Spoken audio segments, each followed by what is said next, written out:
नमस्कार दोस्तों, मैं प्रकाश आपका फिर स्वागत करता हूं अपने YouTube चैनल प्रकाश अंगवाला में। दोस्तों, आज अपने ब्लॉग में बात करने चल रहे हैं कि क्या पेंट की कंपनियां हैं जो उनके ऑफिसर्स हैं, उनके सेल्स ऑफिसर हैं, वो डीलरों को पेंट की कॉस्टिंग सही बताती हैं कि नहीं। इस पे ये बड़ा ही कई बार लोगों ने हमसे पूछा कमेंट करके, कई डीलरों हमसे पूछा कि सर ये क्या जो भी TSOs हैं या जो भी सेल्स ऑफिसर हैं ये हमें सही कॉस्टिंग बताते हैं कि नहीं।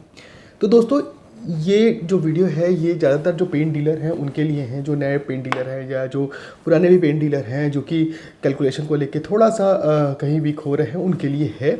और कई चीज़ इसमें हमने अपने अनुभव से, लोगों से पूछ के या बहुत से ऐसे लोग जो कि पेंट का काम कर रहे हैं उनसे पूछने के बाद ये वीडियो को क्रिएट किया है।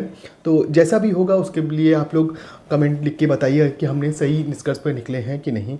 तो आज हम अपना वीडियो शुरू करते हैं। चलिए दोस्तों, मेरा नाम प्रकाश है और जैसा कि मैंने बताया कि मैं पेंट से रिलेटेड और पेंट रिलेटेड कंपनियों से ही वीडियो बनाता हूँ अपने इस चैनल पर। और आज हम लोग बात करेंगे क्या सेल्स ऑफिसर्स जो भी पेंट कंपनियों के अधिकारी हैं वो डीलरों को सही कॉस्टिंग बताते हैं कि नहीं। तो दोस्तों, होता क्या है कि जब भी हम कोई भी कंपनी का पेंट खरीदते हैं, डीलर कोई भी कंपनी का पेंट खरीदता है, चाहे जिस कंपनी का भी ले रहा है, तो उनकी एक DPL होती है। DPL का मतलब होता है डीलर प्राइस लिस्ट।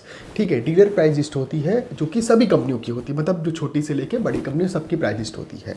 और एक होता है MRP लिस्ट। MRP लिस्ट का मतलब होता है कि मैक्सिमम रिटेल प्राइस, जो कि जिसको हम मैक्सिमम रिटेल में बेच सकते हैं, जितना इतना ये मैक्सिमम रेट है बेचने का। और DPL होता है जो खरीद, लेकिन उस पे भी एक तरीका होता है उसमें कॉस्टिंग निकालने का। DPL माइनस 5% CD होती है कि जो सेम डे हम पेमेंट कर रहे हैं। कई कंपनियों में होता है कि वो सेम डे है, 1-2 दिन के बाद की 5% CD होती है, या ज़्यादा दिन का समय लगता है तो उसमें 3.5%, ये मानते हैं कि 5% CD होती है। और उसके बाद उसमें 18% GST जुड़ती है, 9 + 9 18% GST जुड़ती है। ये हमारी कॉस्टिंग आती है। ये एक रेट आया कि हमने एक कोई प्रोडक्ट, जो भी एक प्रोडक्ट हमने लिया उसकी कॉस्टिंग ये आई। 20 लीटर का मान लीजिए हमने कोई प्रोडक्ट लिया, उसकी कॉस्टिंग ये हुई DPL, जो DPL का रेट है 20 लीटर का माइनस 5% प्लस 18%। अब होता क्या है कि हर कंपनी अपने सेल को प्रमोट करने के लिए हर महीने एक स्कीम लेकर आती है। सेल को पिच करने के लिए, बढ़ाने के लिए अलग अलग गिफ्ट आते हैं। हर कंपनी चाहती है कि उसकी इस महीने किसी खास प्रोडक्ट में अलग से उसकी सेल हो, तो उसके लिए कंपनी मंथली स्कीमें लेकर आती हैं। लेकिन होता क्या है कि ये जो मंथली स्कीमें होती हैं ये कंपनी इस चीज़ के लिए लेकर आई है कि डीलर की प्रॉफिट मेंटेन है और डीलर को ये हो कि उसे 2 पैसे, जो भी उसने पैसे लगाए उसमें 2 पैसे बचे। बट जो एक नया ट्रेंड पिछले कई सालों से चला आ रहा है, वो कॉस्टिंग में इस स्कीम को भी घटा दी जाती है, इस स्कीम को भी घटा दी जाती है। जनरली होता क्या है कि ये स्कीम को घटाया नहीं जाता है। जो हमारी कॉस्टिंग आती है उसमें प्रॉफिट लेके हम बेचते हैं। भाई, बिजनेस का मेन मोटिव यही होता है कि हम 10 रुपये की चीज़ लें, उसमें 1 रुपये प्रॉफिट लेके 11 रुपये की बेचें। ये बिजनेस का मोटिव है। और उस 1 रुपये में अपना खर्चा प्लस अपने स्टाफ का, बिजली और बाकी सारे खर्चे को हम उसमें घटाते हैं। ठीक है, अभी क्या होता है कि जब भी हम लोग सेल्स ऑफिसर से पूछते हैं कि इस महीने की क्या स्कीम आई है किसी एक प्रोडक्ट में। मान लीजिए हमने पूछा है कि एक स्कीम आई है इसमें, किसी भी एक प्रोडक्ट, किसी प्रोडक्ट का नाम ही लेते हैं, किसी प्रोडक्ट में कोई स्कीम आती है। ठीक है, क्या स्कीम आई है? तो होता क्या है कि इसमें कई चीज़ें होती हैं। पहली चीज़ तो एक जो रैंडमली स्कीम होती है, 1 से लेकर 6 तारीख के बीच में बनाई जाती है कि आप इस बीच में जितना मटेरियल लेंगे उतनी अधिक स्कीम पड़ रही है। फिर जैसे जैसे दिन महीने का बीतता जाएगा वैसे वैसे स्कीम कम होती चली जाती है। ठीक है, पहला होता क्या है कि पहले जब हमने पूछा कि हमें एक भी प्रोडक्ट पे, एस के प्रोडक्ट पे मान लीजिए हमने एशियन का मान लीजिए पकड़ लिया, या हमने नेरोलैक का पकड़ लिया कि नेरोलैक की सुरक्षा में क्या स्कीम आ रही है, तो सेल्स ऑफिसर हमें ज़्यादातर कोशिश करता है कि हमें हायर जो वैल्यू होती, हायर वॉल्यूम जो होता है उसकी स्कीम कैलकुलेट करता है। उसने 2500 लीटर पे मान लीजिए हायर 2500 है, तो 2500 पे वो स्कीम कैलकुलेट करके आपको बताएगा कि इतने रुपए लीटर एक स्कीम चल रही है।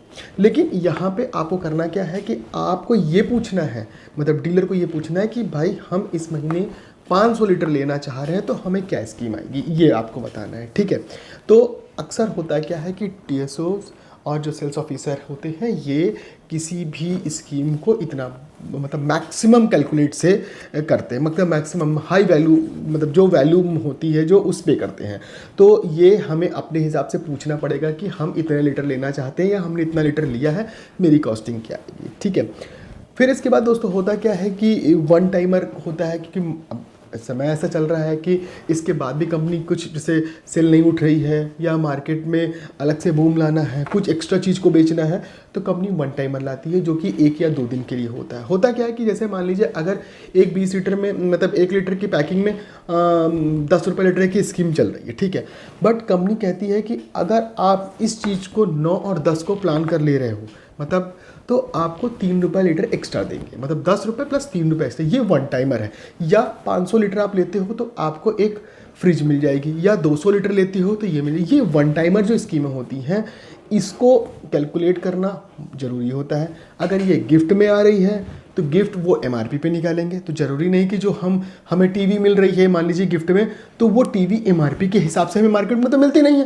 भाई टीवी की कॉस्टिंग अगर हम देखते हैं 40 इंच की टीवी की कॉस्टिंग उसमें 65,000 लिखी रहती है, तो 65,000 के हिसाब से हम उसको नहीं कैलकुलेट करेंगे, वो हमें मिल रही है 40,000 की, तो 40,000 के हिसाब से हम इसको कैलकुलेट करेंगे, ठीक है।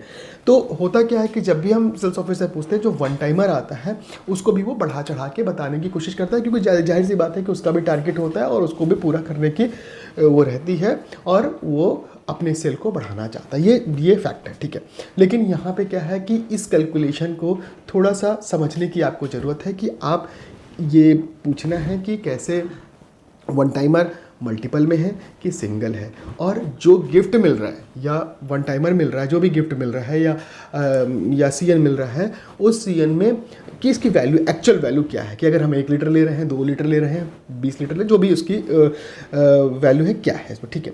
दूसरा दोस्तों होता है क्या है कि एक होता है एटीआर। एटीआर क्या होता है, कंपनी अपने कुछ सिलेक्टेड डीलर को, जो कि बड़े डीलर हैं या कोई अच्छा रिटेल काउंटर है, उसको प्रमोशन के लिए एटीआर देती है, मतलब एनुअल में कुछ एक्स्ट्रा देती है, हर अलग अलग प्रोडक्ट के लिए वो देती है। वो साल में जनरली उसको लीक नहीं किया जाता, और उसको एरिया मैनेजर और रीजनल मैनेजर के बारे में ही पता रहता है कितने रुपए लीटर है। वो होता है कि अगर हम इसको थोड़ा सा छिपा के रखते हैं तो डीलर की प्रॉफिट मेंटेन रहे, इस चीज़ के लिए होती है।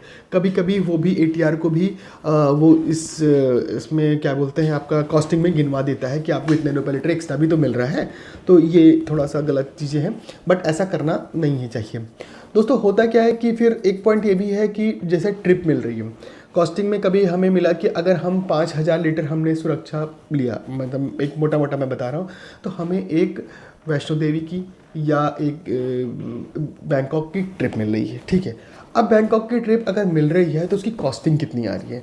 मान लीजिए उसने सीएन दिया 50,000 रुपये, और ट्रिप हमारी पड़ रही है 1 लाख रुपए की, मतलब जाना आना रहना खाना पीना सब कंपनी फिर बेयर करती है। तो कैलकुलेशन हम उस सीएन के हिसाब से करेंगे, ना कि हम उस ट्रिप के हिसाब से करेंगे कि जिसकी कॉस्टिंग वो 1 लाख रुपए आ रही है। तो कभी कभी ये भी होता है कि उसको भी गिनवा दिया जाता है कि 1 लाख रुपए के ये आप मोटा मोटा आपकी ट्रिप पड़ रही है, क्योंकि आपको 5 स्टार में रुकाएंगे, आपको ये लग्जरी मिलेगी, ये मिलेगी, तो इसकी कॉस्टिंग ये आ रही है, तो ये भी कर सकते हैं। तो ये एक मोटा सा होता है कि मतलब जो मंथली स्कीम होती है, इसमें कई जगह पेज होते हैं, और सेल्स ऑफिसर का तो काम ही है कि वो मिला के या बातचीत करके या जो भी तरीके से उसको तो भी ऑर्डर निकालना है, क्योंकि उसको भी अपना घर चलाना है, उनके भी टारगेट होते हैं उसको पूरे। वो कहाँ जाएगा, वो डीलर के पास ही जाएगा। लेकिन अब आप क्या कर सकते हैं, हम ये कर सकते हैं, मतलब एक डीलर क्या कर सकता है कि भैया देखो समय बदल रहा है, मार्केट में सेल थोड़ी हौच पौच बची हुई है, तो इसके लिए ज़रूरी है कि हमें हर जो स्कीम है उसके बारे में हमें एक्यूरेट पता होना चाहिए। हमें पता होना चाहिए, मतलब अपने डीलर को पता होना चाहिए कि हम कितने लीटर मटेरियल ले रहे हैं और हमारे उस डिब्बे की कॉस्टिंग क्या आ रही है। अगर हम 500 लीटर ले रहे हैं तो 500 के हिसाब से कॉस्टिंग आनी चाहिए। अगर हम 100 लीटर ले रहे हैं तो 100 लीटर की कॉस्टिंग क्या आ रही है। अगर हम 20 लीटर ले रहे हैं तो 20 लीटर की कॉस्टिंग क्या आ रही है। ये चीज़ें आपको भी मेहनत करके महीने की शुरुआत में प्लानिंग करनी पड़ेगी कि हम इस महीने सुरक्षा लेंगे, इस महीने हम ट्रैक्टर में चलेंगे, इस महीने हम ये लेंगे, तो हमें ये इस रेट पड़ेगा, ठीक है। और दूसरा वन टाइमर अगर आता है, अगर वन टाइमर के लिए जनरली अब कंपनियां क्या कर रही हैं कि आपको व्हाट्सएप में आ जाता है कि ये वन टाइमर आज आया हुआ है, तो उस वन टाइमर में अक्सर ये होता है कि इतने मैसेज आते रहते हैं कंपनी के ग्रुप में या ब्रॉडकास्ट में, इतने मैसेज आते रहते हैं तो हम लोग उसको मिस कर जाते हैं। तो जनरली जिस डेट को आपने वन टाइमर लिया है तो उसको आप अपने डायरी में नोट करिए कि मैंने आज इस 500 लीटर हमने ये सुरक्षा लिया, उसमें वन टाइमर ये भी इंक्लूडेड था। तो उसका जो सीएन है वो या उसका गिफ्ट है तो वो मंथ के आखिरी में, जैसे 1 महीना पूरा हो जाता है तो उसके बाद 10 दिन में सारी वर्किंग करने के बाद आपको पता चल जाता है कि हाँ इतना सीएन आपको पड़ा या गिफ्ट आना है, तो 15-20 दिन और लग जाता है। ठीक है, वन टाइम है।